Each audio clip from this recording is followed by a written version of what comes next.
Welcome boss, Rudauli आने के लिए वेलकम। वेलकम। असदुद्दीन ओवैसी जिंदाबाद। रुदौली के आवाम के लिए मेरा ये कहना है कि बहुत दिन बाद कोई ऐसा कैंडिडेट आया है जिससे रुदौली में उम्मीद जागी है। खालिद जिलानी के बाद जिसको मर्द कहा जा सकता है, उसको मैं मर्द का लक़ब देता हूँ। वो लायक है कि जो रुदौली के आवाम को बदल सके, यहाँ की परेशानियों को दूर कर सके। और दिल चाहिए, कलेजा चाहिए सच बोलने के लिए। झूठ तो कोई भी बोल के बदनाम हो जाता है, सच बोलने के लिए हिम्मत चाहिए।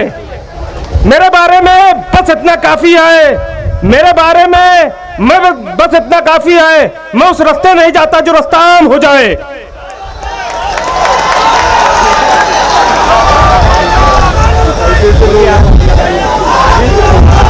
दोस्तों, MIM ये आज किसी तारुफ के मोहताज नहीं है। आज पूरे मुल्क के अंदर जहां भी किसी के ऊपर जुल्म होता है, MIM की एक बुलंद आवाज उसके लिए बोलती नजर आती है। चाहे वो हैदराबाद हो, चाहे वो दिल्ली हो, चाहे वो लखनऊ हो, और चाहे फिर वो रुदौली और फैजाबाद ही क्यों ना हो। मेरे अजीजों, जनाब असदुद्दीन ओवैसी साहब ऐसी शख्सियत हैं जिनके बारे में कोई भी तारुफ और किसी तरीके की बातें करना यह बेकार व फजूल होगी। सदर साहब की मकबूलियत का अंदाजा हम और आप तो इस बात से लगा लेते हैं कि अगर सदर साहब फैजाबाद कह दे तो उससे भी चंद लोगों के पेटों में मरोड़ शुरू हो जाती है कि सदर साहब ने फैजाबाद क्यों कहा, सदर साहब ने यह क्यों नहीं कहा। मेरे अजीजों, आज काम की जरूरत है, आज नाम बदलने की जरूरत नहीं है। ये अच्छी हरकतें करने से ऐसे लोगों को बचना चाहिए। तो आप सरकार में हैं, आप सिस्टम में हैं, आप हर जगह मौजूद हैं, आपको चाहिए कि काम करिए। आपने जब कोरोना काल शुरू हुआ, ना आपने दवाइयां पहुंचा पाई, ना आप ऑक्सीजन का इंतजाम कर पाते हैं, यहां तक कि आप अस्पतालों के अंदर बेड भी मुहैया नहीं करा पाते हैं। और मेरे अजीजों, ये बातें छिपी हुई नहीं है, यार एक आदमी जानता है, जिसको आंख नहीं वो दिल की आंखों से देख कर कहता है। और उसने देखा कि गंगा में किसकी लाशें बह रही थी। यह इन हिंदुस्तानियों के अपमान था कि उन्हें जमीन नहीं दे पाए, उन्हें शमशान घाट में जगह नहीं दे पाए, उन्हें लकड़ी नहीं दे पाए कि उन्हें अग्नि दी जा सकती। मेरे अजीजों, किस सरकार की बातें करते हो, किसकी बातें करते हो? क्या नारा लेकर आई थी सरकार कि हम विकास करेंगे, हम सबको साथ सबको लेकर चलेंगे, सबके साथ सबके विकास की बात करेंगे। लेकिन यहां तो खुले मन से देखा जाता है कि सबका साथ जरूर होता है, लेकिन कुछ का विकास और कुछ का विनाश होता है। नाम बदलकर क्या साबित करना चाहते हो? क्या साबित करना चाहते हो नाम बदलकर? क्या तुम्हारे अंदर इतनी काबिलियत नहीं है कि तुम अपने काम के बिना पर अपने कारनामे गिनाओ, अपने बात बताओ, जो काम किया हो वो दिखाओ कि हमने ये काम किया है, और फिर उस पर वोट मांगो? तुम्हें शर्म आनी चाहिए। तुम हिंदू मुस्लिम करके वोट लेते हो, तुम्हें शर्म आनी चाहिए। तुम जात पात पर वोट लेते हो, तुम्हें शर्म आनी चाहिए। तुम मजहब और मिल्लत के नाम पर वोट मांगते हो, तुम्हें शर्म आनी चाहिए।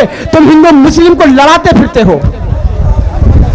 मेरे अजीजों, ये वक्त अब बदलने वाला नहीं है। सदर साहब से हमें जिस चीज की उम्मीद थी, सदर साहब बारहा ये बात कहते हैं कि लोगों, हिंदुस्तान के तमाम दबे कुचले इंसान, तमाम जो जात पात के शिकार हो चुके हो, याद रखो मैं तुम लोगों का लीडर जरूर हूं, लेकिन मैं इसलिए तुम्हारे बीच आया हूं कि तुम्हें लीडर बना सकूं, तुम्हें बेदार कर सकूं, तुम्हें यह बता सकूं कि तुम्हारी कितनी जरूरत है।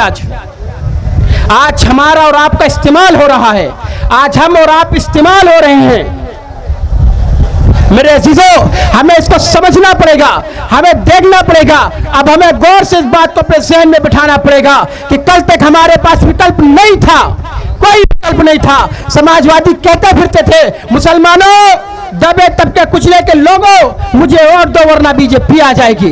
बीएसपी कहती थी मुझे और दो बीजेपी आ जाएगी, कांग्रेस कहती थी और दो बीजेपी आ जाएगी। लेकिन आज हमारे पास एक ऐसा कायद है, एक ऐसा रहनुमा और ऐसा रहबर है। मेरे अजीजों, हमने बहुतों को देख लिया। 74 सालों से हमने लोगों की गुलामियां की, 74 सालों से हमने लोगों के पीछे चले, लेकिन उसके बदले में क्या दिया? क्या दिया तुमने उसके बदले में? जेलों का परसेंटेज तय करता है कि मुस्लिम आबादी जेलों में ज्यादा है।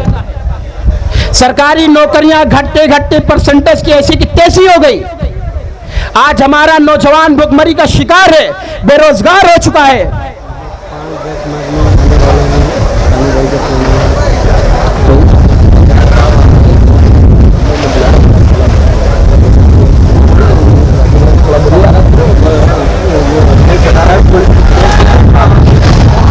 दोस्तों, बहुत जल्द चंद मिनटों और सेकंडों की बात है कि सदर साहब हम और आपके दरमियान आने वाले हैं।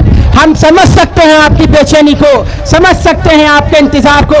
रुदौली वासियों, आज तो रुदौली के नेताओं की नींदें हराम हो जाएंगी। आज वो देखेंगे और ये समझ लेंगे कि कल तक जिन्हें कहते थे कि एक छोटी सी पार्टी का छोटा सा गली का नेता जिस सदर को कहा करते थे, जो कहते थे कि तो हैदराबाद की छोटी सी पार्टी है।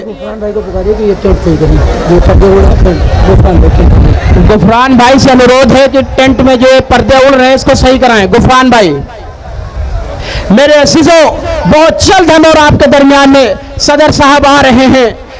हम और आप उनको सुकून के साथ सुनेंगे, उनकी बातों को सुनेंगे और फिर इस बात को लेकर, इस पैगाम को लेकर घर घर जाएंगे और हम अपने यहाँ पर बैठे हुए तमाम साथी जो आए हुए हैं उनसे यही कहेंगे कि इस बार हर एक के दिल में ये नारा होना चाहिए, घर घर मजलिस, हर घर मजलिस।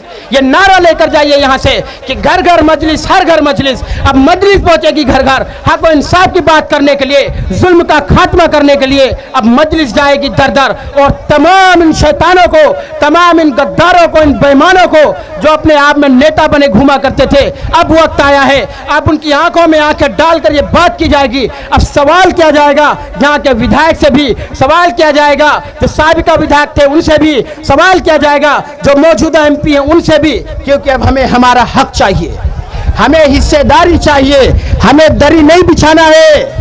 हमें तो पार्लियामेंट के अंदर कब पहुंचाओगे ये बताओ, हमें मुख्यमंत्री और उप मुख्यमंत्री कब बनाओगे ये बताओ। हमने बहुत दिन तुम्हारी गुलामी कर ली, बहुत दिन गुलामी कर ली, अब गुलामी नहीं दरबार में हिस्सा लेंगे सरकार में।